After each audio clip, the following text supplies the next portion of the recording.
Mr. O'Connor, I'm Dr. Wildbush, and I want you to know that this is a safe place where you can be completely honest and respected. According to the file, you were referred to me by Dr. Munchausen by proxy for HSDD/ISD.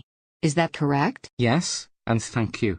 I have hypoactive sexual desire disorder or some other spectrum of inhibited sexual desire according to what Dr. Munchausen by proxy was able to determine. How exactly does this manifest itself? That's the thing. It doesn't manifest at all.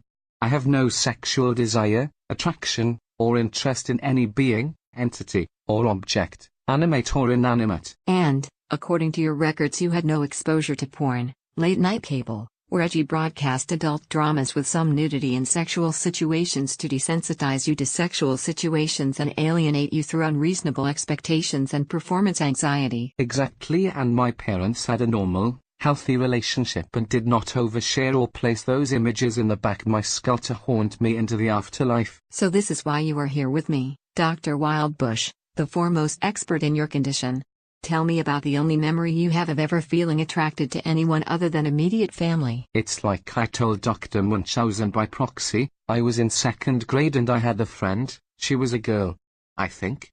But I never got to look, what with being only 6 and not particularly informed on the subject of comparative anatomy. You don't have to go into the details. Just the pivotal moment in the relationship that you believe traumatized you. Again, it was like I told Dr. Munchausen by proxy. We were friends. Me and this little red-headed girl. We'd play games, bring in toys. Sometimes we'd storm castles or ride dragons. Sometimes we'd just play tag. One day she shows up at school and says we'll play cops and robbers. I'm going to be the robber and she'll be the cop. So I run and hide, and then the next thing I know I'm being handcuffed and beaten around the head by a 2-foot-long double-headed black dildo. I didn't know it was a dildo at the time. I learned what those were and all that later.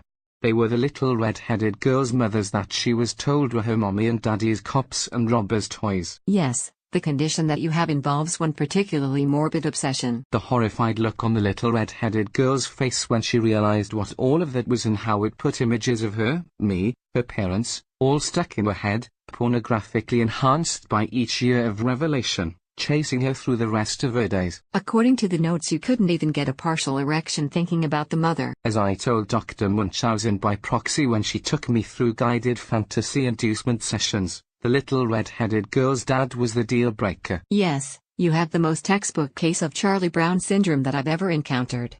Which is why we've scheduled you with Dr. Van Pelt for football therapy.